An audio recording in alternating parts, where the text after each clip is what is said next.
Chapter 7 today, our topic is called percent composition. And this should actually be something that you've probably covered before. Does that sound familiar? No. Percent composition? Yeah, what it's made of, right? Percent composition is what it's made of. So if I have a compound, I want to find out what percentage of it is carbon or what percentage of it is oxygen. Does that sound kind of familiar? Maybe, not so much. Okay, like half yeses and half no's. Okay, all right, well, we're going to do it today. Okay, so what we're going to take percent composition, we've learned percent composition already just based on kind of arbitrary compounds. And so today we're going to take percent composition a little bit further, and we're going to answer questions like how many grams of carbon are found in 33 grams of C3H8, for example. Or just think questions like that, right? It's going to put a quantity with these types of questions as well. Okay, so in order to do that, we're going to review a couple different things. First of which is finding molar mass. Okay, we have to be able to find molar mass before we can do any of this. So when I say molar mass, is that the most familiar term that we've used? If I wanted to find a molar mass of this compound,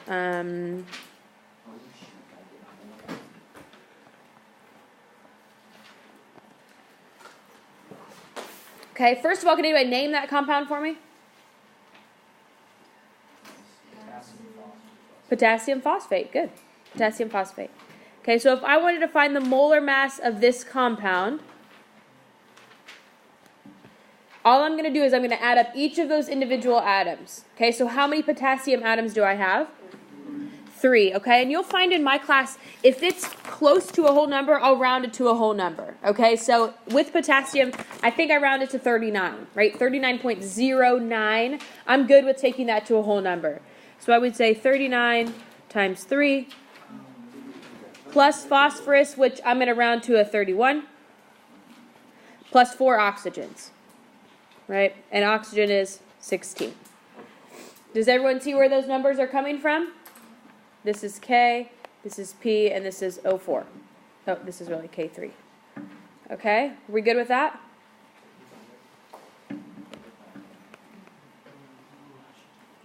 Okay, so let's go ahead and calculate what that molar mass comes out to.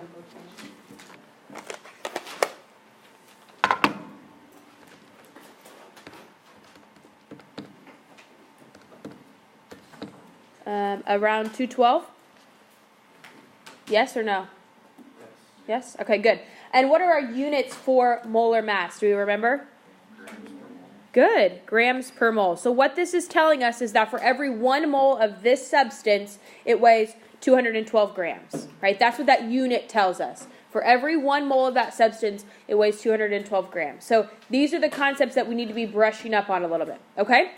So now we're going to go a step further, and we're going to find the percent composition of this molecule, right? We've done this before, but I want to review it, and maybe it'll start coming back to you a little bit. So percent composition means we want to find out what percent of this is potassium, what percent of this is made up of phosphorus, and what percent is made up of oxygen.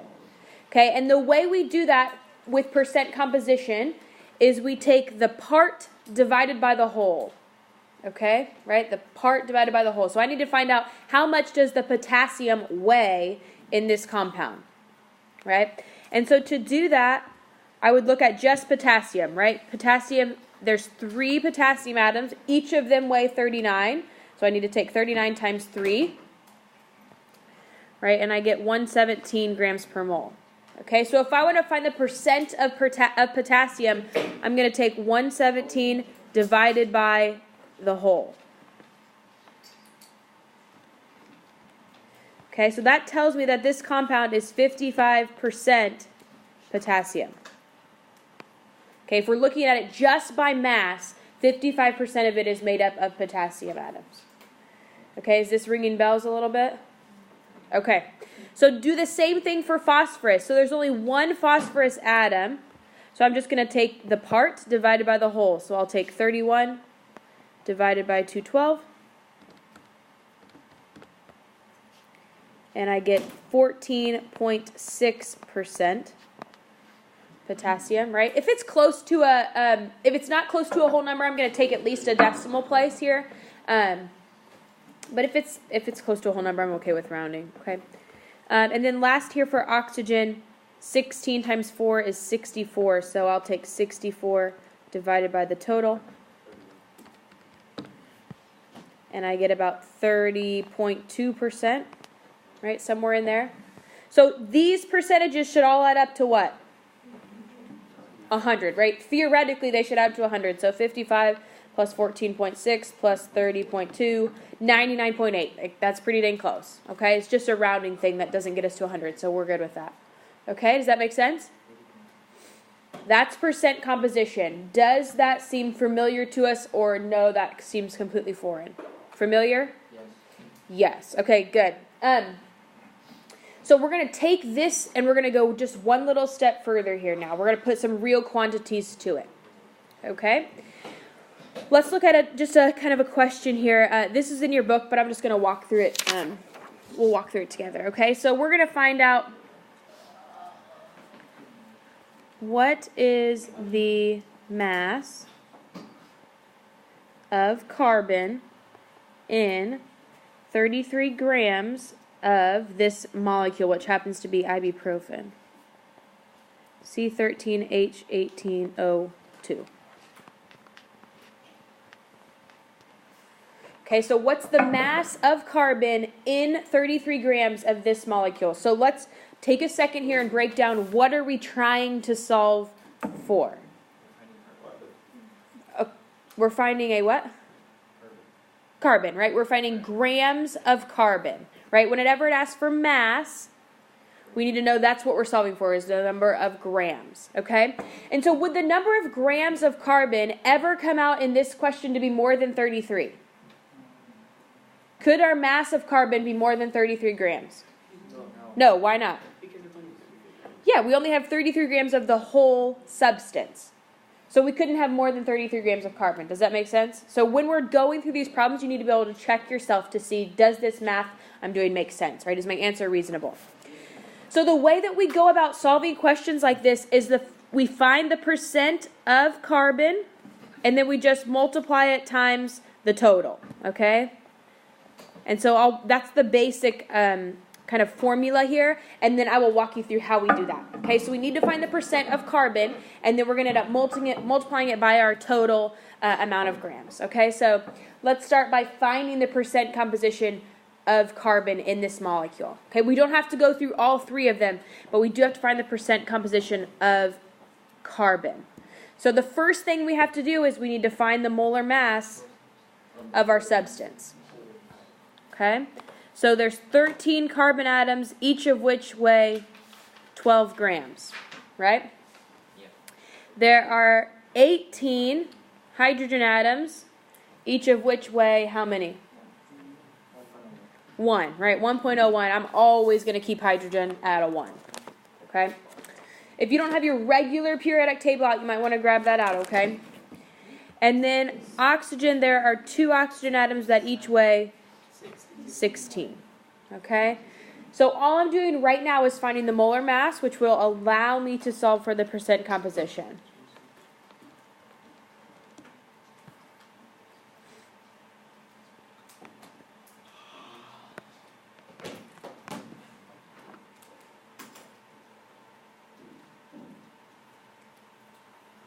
Did we get around 196? Did I do my math right, hopefully? I'm short by 10? Oh, okay. All right, so 13 times 12 comes out to 156.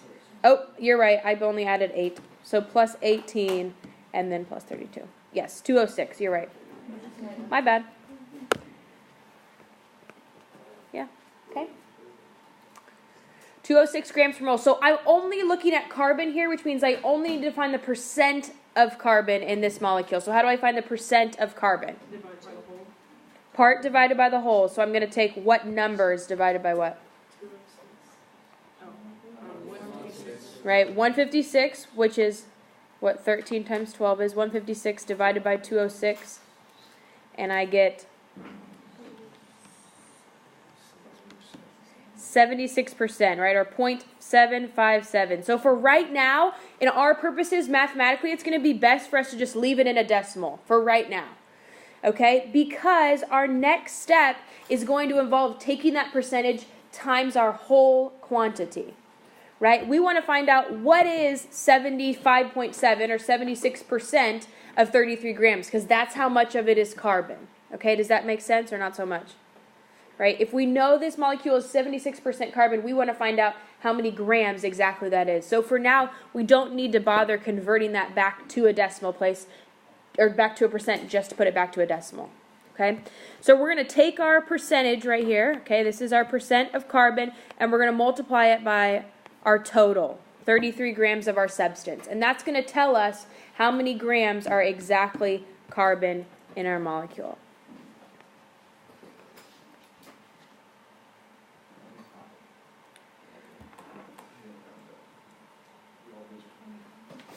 Okay, 24.99, yes, which for all intents and purposes is 25 grams. Okay. Does that feel okay? Yeah, I guess. Yeah? Not too bad? Okay. So we find the percent of whatever atom we're looking at or whatever element we're looking at, and then we take that multiplied times our whole. This number, remember, should never come out larger than our starting amount. Okay, so if you get a number there that's greater than your starting amount, something went wrong, right? We did something incorrectly. So make sure you're paying attention to that, and when I say, is your answer reasonable, those are the types of questions that I want you to ask yourself, okay? Do another one together? No, on your own? Okay.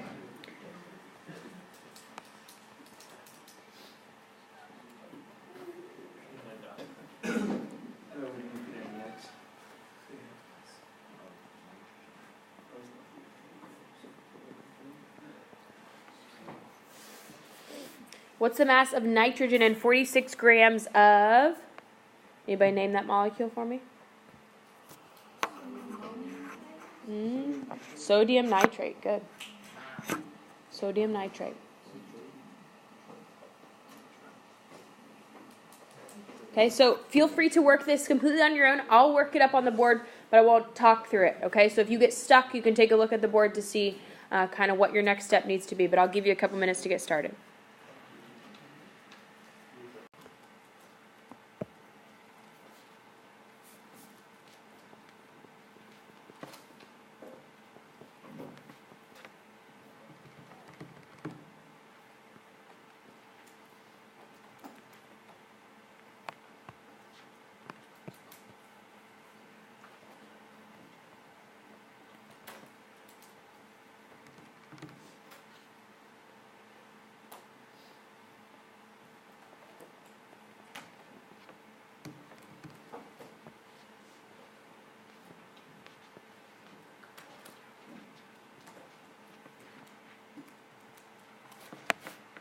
So when we talk about the number of atoms in a sample, we have to deal with this big number that you should know the name of and maybe have the number memorized. Avogadro's number, good. Which is, good, 6.022 times 10 to the 23rd. Right, we should have that number. That's how many atoms are in 1 mole. Okay? Avogadro's number is 6.022 times 10 to the 23rd. So that tells us how many atoms are in 1 mole of a substance. So we want to start, now we're going to be able to answer questions like how many atoms of carbon are in 33 grams of that same, things like that. Okay, so now we're taking a little bit. But the problem with that is that we can't use the percentage method. We have to use our conversions method, which is kind of like our Tchart method. Does that sound familiar, using a Tchart to convert things? Yes. Yes or no? Yes? Yeah. Okay, good. So in order to do that, let's just do a couple basic examples of conversions here. Okay, so let's just do a conversion from 40 grams of carbon to atoms of carbon. Okay, I want to go from 40 grams of carbon to atoms of carbon. Okay, so this requires a Tchart. And what's always our middleman between grams and atoms?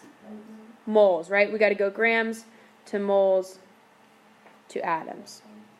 Okay, so when I set up my T-chart, right, I don't know if this looks exactly the same as what you had at first semester, but I'm going to always start by writing what I know, and then I draw my T.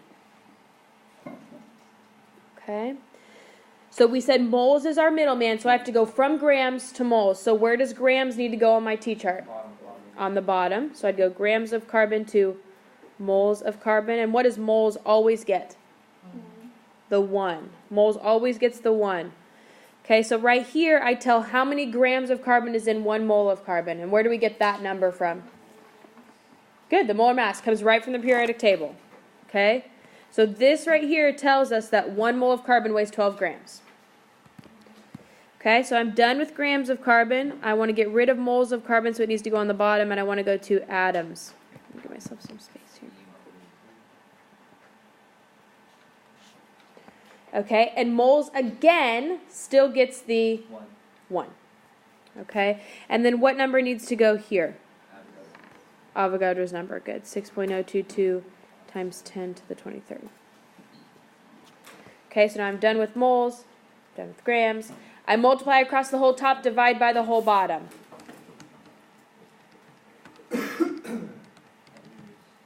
Should you be getting a big number here or a small number? Big, right? We were looking for number of atoms. So we should be expecting a big number here.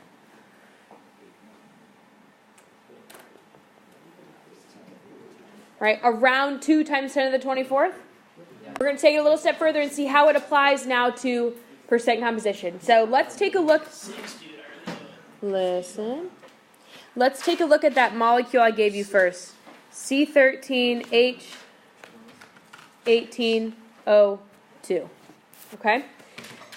When I look at these compounds, what does this number right here tell me? There's how many of that atom, right? It tells me that number of atoms is in this compound.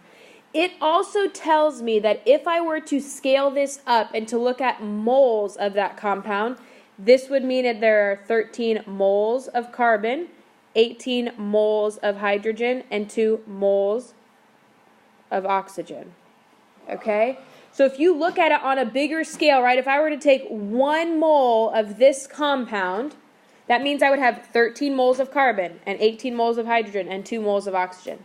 So it makes it on a bigger scale as well. Okay, so these are ratios of those elements, not only atom to atom, but mole to mole. Okay, does that kind of make sense a little bit? Right, if you were to scale this up and look at a much bigger picture of it, if I had 1 mole of these molecules, I would have 13 moles of carbon atoms, 18 moles of hydrogen, and 2 moles of oxygen atoms. Okay, so we need to remember that part of it. Now let's look at a question with this. So let's say how many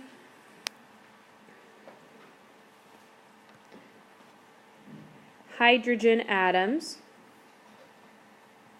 are in 62 grams of that compound, C12H18O2.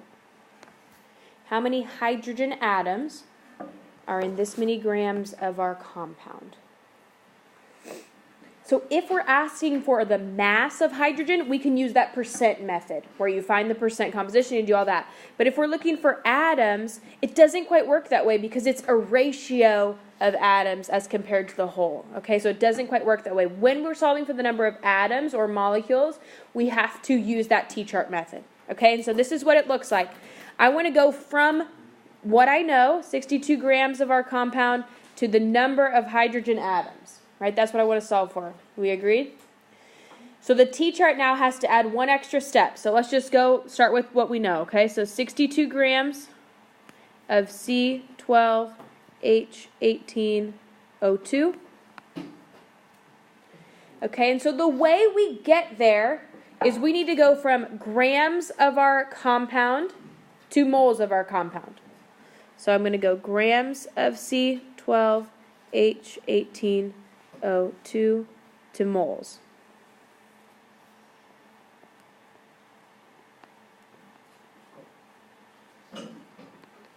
Okay, and in this step, the moles always gets the what? The 1. And the grams right here, I think we already calculated it in a previous problem. Can you look back in your notes and see what that was when we calculated the molar mass of that compound? Was it something like that, 206 or 212 or something? 206? Okay. So we calculated that earlier. You can redo it if you want. But 206, it goes right there. Hannah? And the compound you gave us earlier, carbon was 13. It should be 13. I just copied it wrong then. Sorry. Okay. Thank you, Hannah.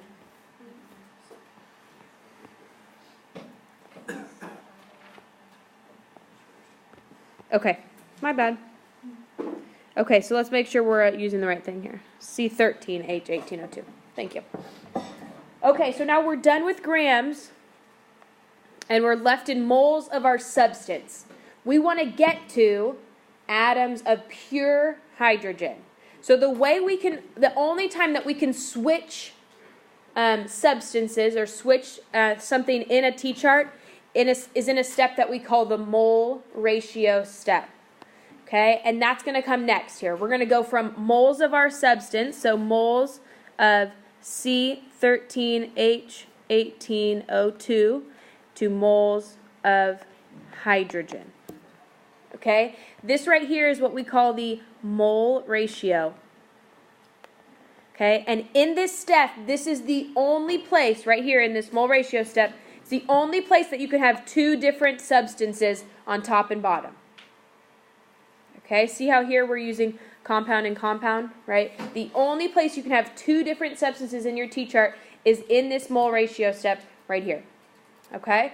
And so what we look for in this mole ratio step is we say, if we have 1 mole of our substance, how many moles of hydrogen atoms do we have?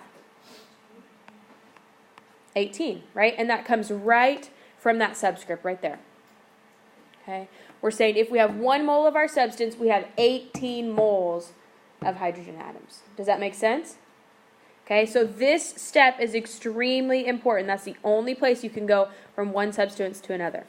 Okay, last step is back to simple. Okay, we're done with moles of our substance. We're left with moles of hydrogen, and we want to go to atoms of hydrogen. Right, and we know how to do that.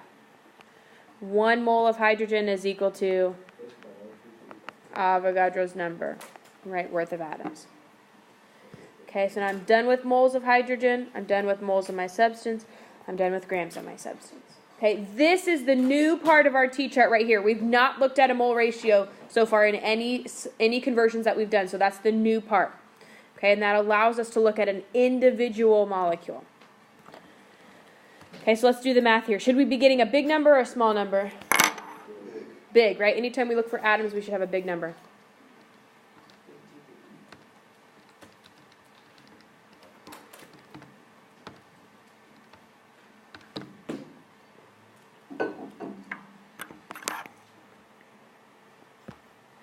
I had about 3.26 times 10 to the 24th.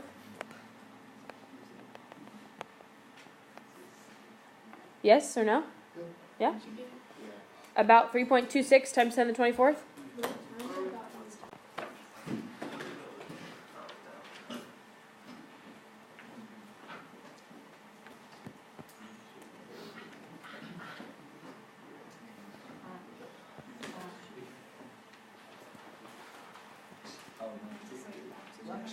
I'll fix it. Just give me a second.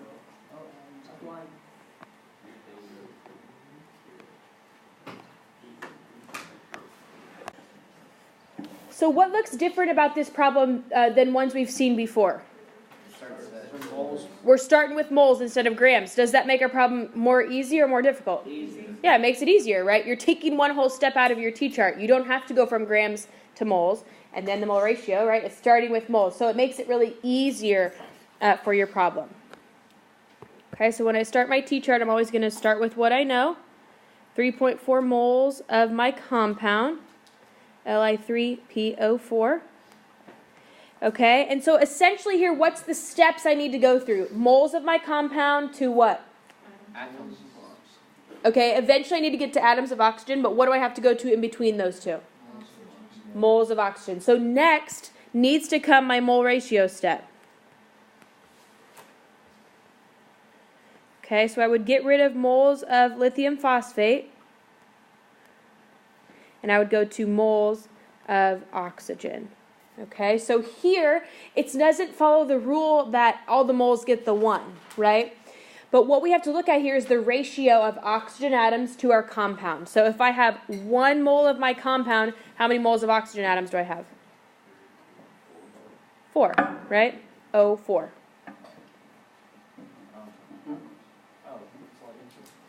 Okay, so now I'm done with my compound and I'm left with moles of oxygen.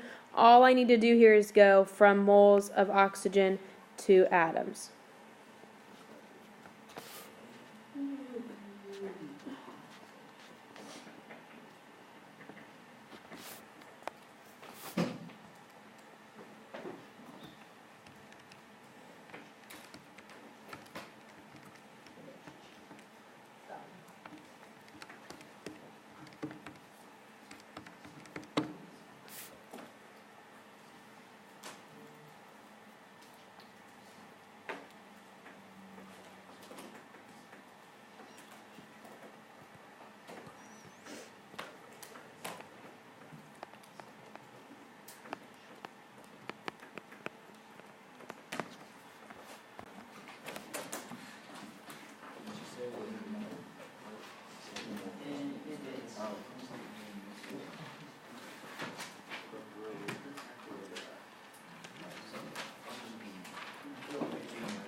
Two different questions here.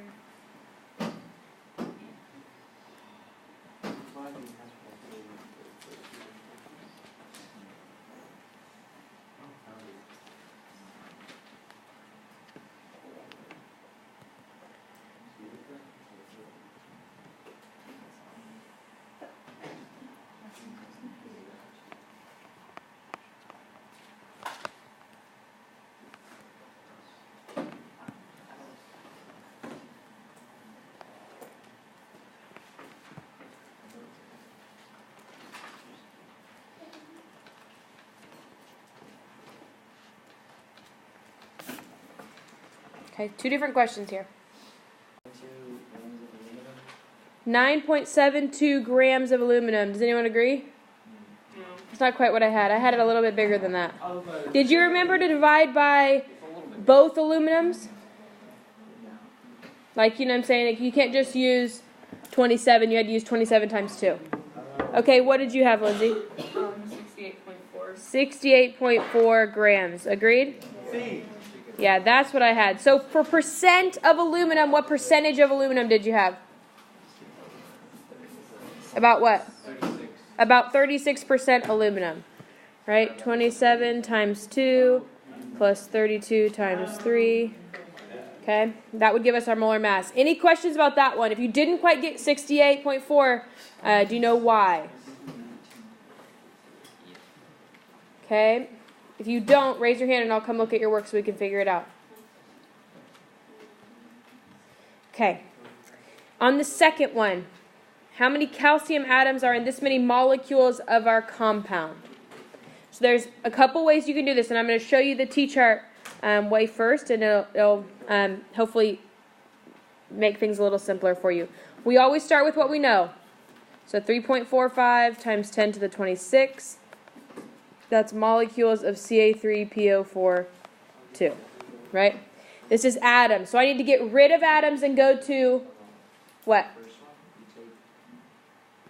Moles. Okay, so I need to get rid of molecules and go to moles.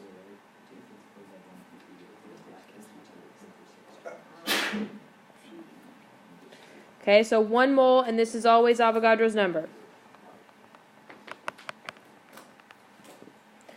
Next, I want to go from moles of my compound to moles of just what? Anybody? We want to go from moles of my compound to just moles of oxygen. Okay, so this right here is my mole ratio step. Okay, so in 1 mole of my compound, how many moles of oxygen do I have? Oh, it's calcium. Sorry. Calcium. Whew, I'm losing it. Okay, my bad. So calcium. All right, how many moles of calcium do I have? 3, right? 3 moles in 1 molar substance. Sorry, I didn't mean to confuse you there. Okay, done with my big formula. Now I'm going to go moles of calcium to atoms. Okay, and how many atoms are in 1 mole of anything? Okay, so what happens here when Avogadro's number is on the top and the bottom of our T-chart? They cancel each other out. You don't even need to plug them into your calculator, right? All we have to do here is multiply our starting amount by the number of moles of calcium. That's it, right? If we have this many atoms, we know we have 3 times as many of those that are just pure calcium atoms, right? If we have this many molecules, 3.45 times 10 to the 26 molecules, we know we have 3 times as many of that are just purely calcium. So we're taking our starting amount times 3. Is it like the easier one? Mm-hmm. You can just look at your mole ratio step because you're multiplying and you're dividing by Avogadro's number, so there's no need to do both, right? You can still plug it in and it will work, but yeah. In your T-chart, what's underneath the second Avogadro's number? Sorry, this is 1 mole of calcium right here. 1 mole of calcium. Okay.